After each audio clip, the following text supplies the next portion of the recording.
Hey everyone, I'm Armored Gaming, welcome back to my channel, and welcome to the Cyber Infestation Grand Prix race. That's right, we have a new team race, and so this video is going to be a how-to video.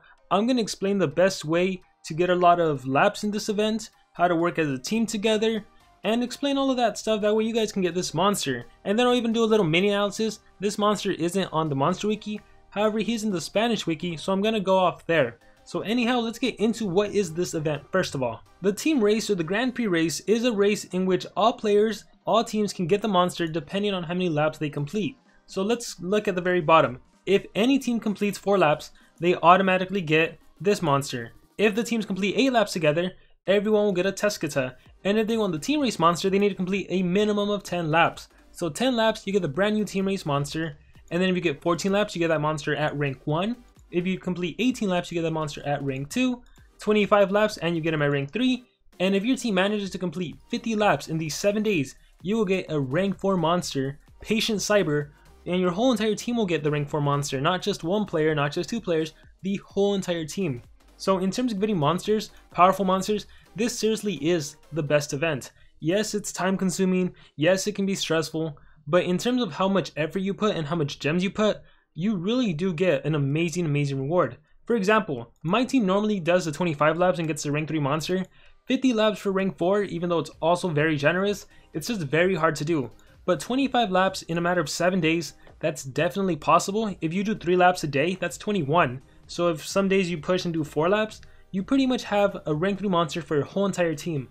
And normally, if you were to get a rank 3 monster on your own, that is quite expensive. Because just take a look at this. If I want to rank a monster to rank 1, it costs 120 cells. And then if I want to rank a monster from rank 1 to rank 2, that costs 150 cells. So that's already 270. And then if I want to rank a monster from rank 2 to rank 3, let's see, my Baba, that's an extra 290. So it's very expensive. 120 plus 150 plus 290, that's a lot of cells. I think you need to buy 7 monsters. You need 7 copies of a monster in order to be able to get a monster all the way to rank 3.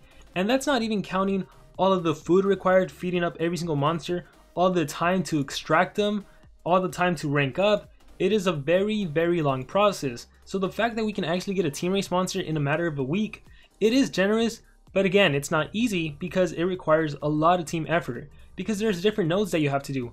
For example, right now there's a 1 for all, where the first member to rank up 4 common monsters complete the quest. So that's one of the easier ones. The do your part, this is always 15 members must do XYZ. This can be kind of hard if you don't have a really active team, or if just people are at work, people are at school, different time zones. That one can be pretty challenging, but most of the time the nodes aren't too difficult. The joint effort nodes, these ones aren't too bad.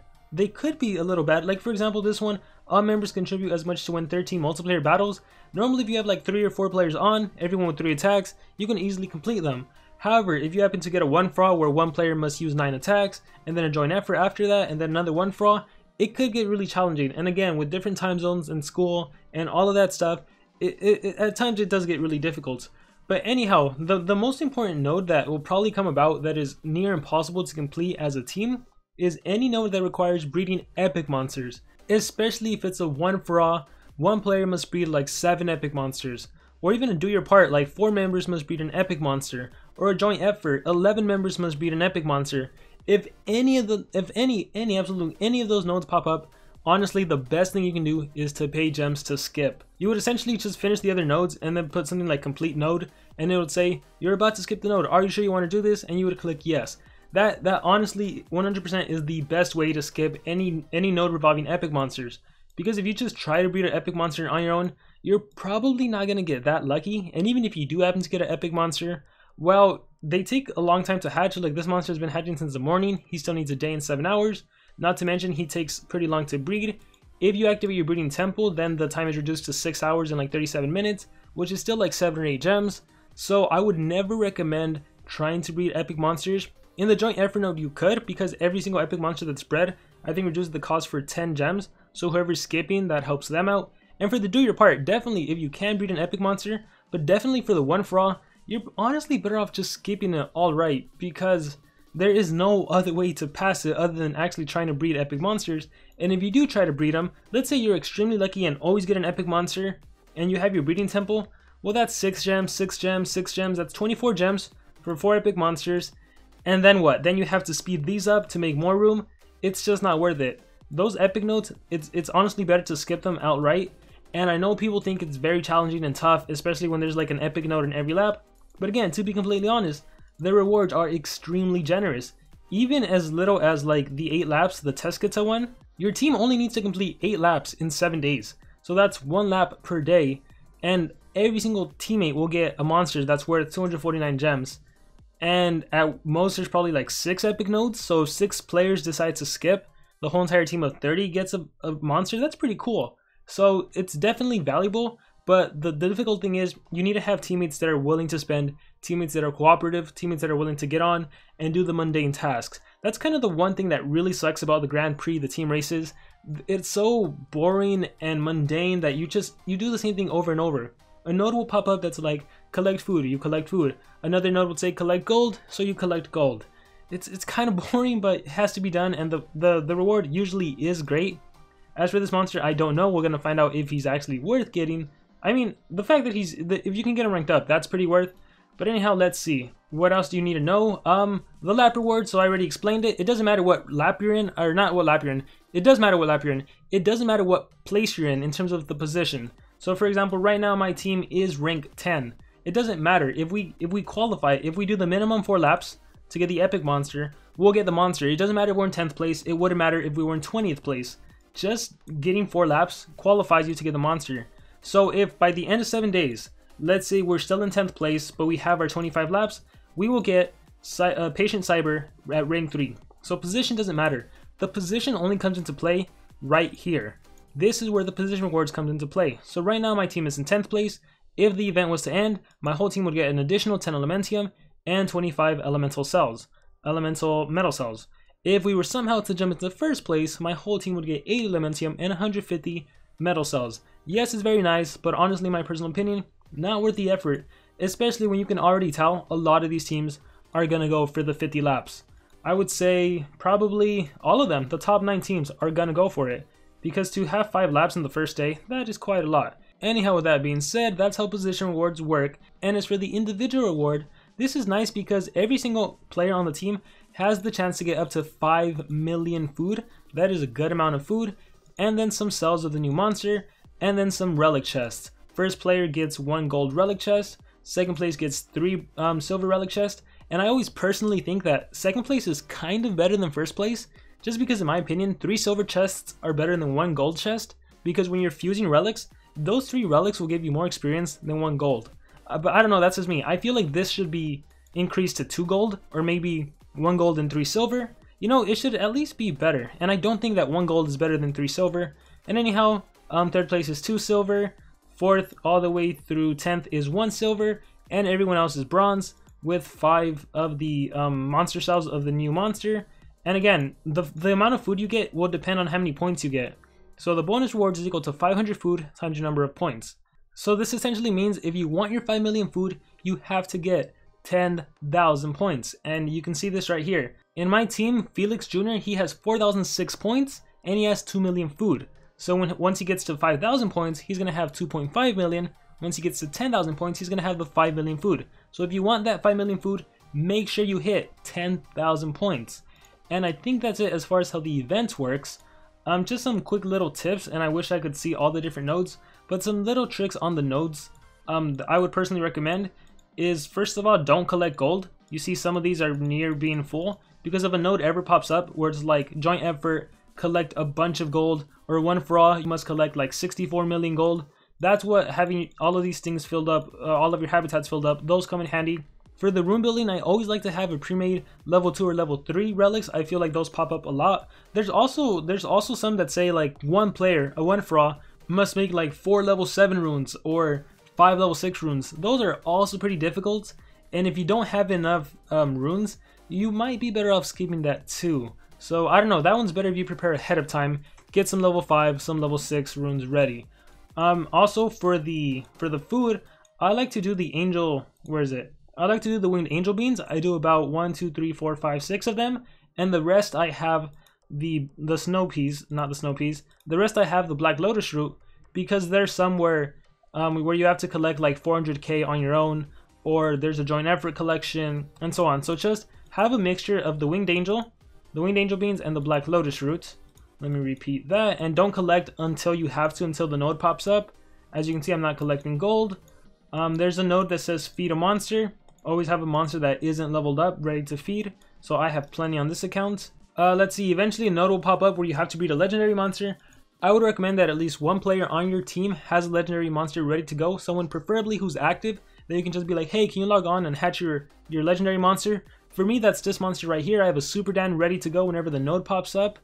I also have one hatchery always open, and that's used anytime there's a node that says breed a common monster, breed a pandakin, or I mean breed a rare, breed an uncommon. Those are what you want to breed. When it's a breed a uncommon, you want to go for Greenosar. When it's a breed a rare, you want to go for pandakins. There's plenty of nodes that say rank up a rare, rank up an uncommon, rank up a common, and that's why you do Treezard, and that's why you want to do those combinations.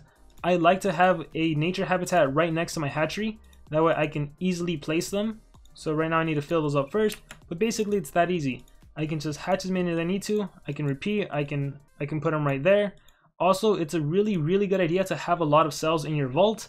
On this account, I don't think I have as many as on my main account. Let me see. Rarity common. I have 266, so I should really get a lot more here. They should, seriously, you should have so much. Let me actually switch to my main account. Check that out. For common, I have 973 Treezard cells. For uncommon, I have 3,604 Greenosar cells. For rares, well, I have a lot, but the ones you want are Pandakin, 1,588. So make sure to get a bunch of cells ready for those monsters, and make sure you're not clogging up your monster lab. So my rank up is open, my extraction is open for whenever I need to rank up monsters. And I think that's pretty much it as far as advice. Oh, your attacks. Your attacks are also important. So make sure you don't attack, don't waste your attacks, and also make sure to save these from the daily missions. Make sure to save the Explore Dungeons and the multiplayer contender from the day before. That way you have like 5 attacks ready to go. Right now I have 4. So on this account, if ever there's a multiplayer, I am ready to attack. See, look at that one for all. That's one of those first members to craft 4 level 5 runes. That could take quite a bit of time if you don't have enough level 4 runes. And I really wouldn't recommend gambling, trying to do the 1-1-1 rune crafting method, because that might not work out in your favor. Okay, so I think that's it as far as advice. The most important thing really is, unfortunately, you have to skip the epic node. I know it seems very costly, but it honestly is worth it considering the reward you're gonna get. Like come on, in a matter of hours, our whole team has an epic monster. Granted, he's not great, but probably by the end of today we'll have 8 laps, maybe, or by tomorrow, and all of us have an epic monster. I mean, a Teskata, that's pretty cool. But of course, we are going for Patient Cyber. So let's see, what do we even know about this monster? He's in the mechanical book. He's in the undead. He's in evil legions. He can hold double staff. That's interesting. 244 gold per minute. Patient Cyber is affected by a rare sickness that is slowly turning him into a robotic creature. It all started with a stream of nanobots running through his veins, and at this point it has spread throughout half of his body. He's losing his emotions, but he's becoming a war machine. Cool description. I remember seeing something else, so maybe it was here. Let's see, metal. And what else do I know about this monster? Let's find out. Patient Cyber. Oh, yes, he has this new thing called nanovirus. Deals low metal damage, blocks positive status effects. That is super interesting. We finally have something that can block positive effects from the enemy monster. This is the first monster to do this. Yes, we have removed positive effects, but that's only after an effect has been placed. If this monster goes and activates a nanovirus on the enemy monsters, and I'm assuming he's going to have an AoE skill, that's going to prevent the enemy monsters from getting a double life shield, double damage, from getting an evasion, like anything. It blocks all positive effects. That's awesome. And I'm wondering if the enemy monster already has a positive effect. Let's say you're facing Elvira. On defense, Elvira put evasion on all of her team. I wonder if you do nanovirus on the enemy, if that gets rid of it too. I wonder if it works like remove positive effects, or if it only blocks it, so if the positive effect is placed before the nanovirus, if it won't get removed. I guess we'll find out. And it also does the total blind. So this monster has total blind and nanovirus for his ultimate attack, so I can only assume his regular skills are gonna be like an AoE nanovirus, maybe an AoE total blind, which will be pretty cool. So depending on his stats, he's gonna be a denier or probably like a team speed holder. Considering he has the nanovirus effect, negative effect, I really don't see him being an attacker, but I guess we'll find out. So let us move on over to the Spanish wiki and see what we have on this monster. Alright, Patient Cyber. His force or his power is 3388, not a high power. Speed is 3531, that is incredibly fast, and his life is 33,779. Pretty good life. I don't know how it ranks up compared to everything else. I currently don't have my stats page, but it does seem like it's pretty tanky. So not a strong power, super fast, pretty tanky life. That's awesome. Let's scroll down, and again, he can hold double amulets, or not double amulets, sorry, double staff, and that opens up so many possibilities. He can run oblation staff, double oblation staff, to drain all of the enemy's stamina essentially after he does an AoE skill, which will be awesome if he can nanovirus and drain stamina, or maybe do enough stamina drain where he also has an AoE total blind. That way the enemies are blinded, they do an attack, they lose their last stamina. He can also have a stamina to recharge your team stamina, like a Cane of Atlantis. So lots of stuff you can do with this monster. Let's scroll down. Let's see, obtaining, here it is in the Grand Prix, if you get him for a minimum of 10 laps. And let's see, here we have if it's a single hit or an AoE, how much damage it deals, accuracy. So this is the ultimate attack, removes positive effects, nanovirus, and total blindness. Great ultimate attack, really great. Let's see, default skills and AoE 20 damage, doesn't do anything. So this is skills group 1, no, I think that's what the little number is right here. Anything interesting? Nanovirus 50%, regular blindness. Alright, here's something interesting. This attacks one enemy monster, costs 27 stamina with a 2-turn cooldown, and oh, it's actually AoE. It gives 50% damage reduction to all of the enemy monsters. So their attacks are going to be 50% weaker. So that's pretty good. That's pretty good. I wonder if he has 100% damage reduction. Let's see. One enemy monster, double nanovirus? Oh, 2 chances to land nanovirus. That's pretty cool. That's what I'm assuming anyways. So yeah, it's only, too bad it's only a single enemy monster. I wish it was an AoE. I wish this was AoE. Here's an AoE. Just AoE blind, not total blind. Bacteriophages, eliminate positive effects, and nanovirus. Okay, considering he has a skill that's a 2-in-1, removes positive effects and does nanovirus, I guess that if an enemy monster has a positive effect and then you do nanovirus, the enemy monster will keep the positive effect. So it could have been slightly better. I don't know, I'm not seeing like it's that great. This is, let's see, this skill is spammable. No, it has a 3-turn cooldown. What is this? Energy. This costs no stamina, but it has a 3-turn cooldown. I'm not really liking it. He seems more supportive now. Single enemy monster, 50 damage. Here's a total blind.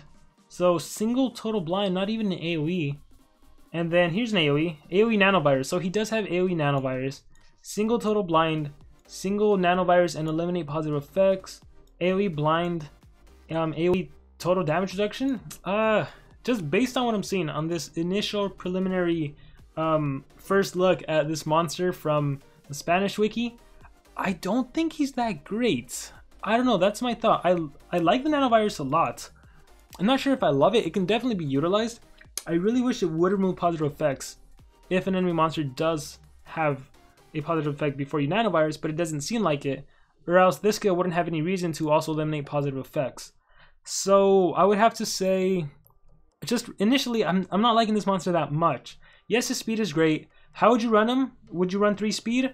I don't think you can, because he doesn't really have denial. If he had an AoE total blind, then maybe you could run 3 speed.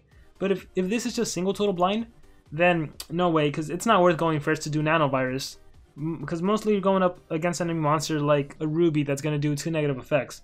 So if anything, this monster is a team speed holder. We have a metal team speed holder. You go 2nd in the turn order, maybe 3rd in the turn order. I think 2nd would be good. That way, if the enemy monster does have a positive effect, maybe you can eliminate it and give it a nanovirus. I don't know. The damage reduction is nice for survivability purposes, and the total blindness is, again, it's a single. I don't know. I'm not feeling this monster too much, but that's at least my thoughts on this monster. So now I want to hear from all of you guys. What do you guys think about this Grand Prix? How many laps is your team planning on doing? And more importantly, what do you think about Patient Cyber? Is this team race monster worth getting? Or do you think he's one you can kind of skip if you don't really feel like participating in the race? Whatever your thoughts may be, please let me know in the comments below, and I will see you all next time.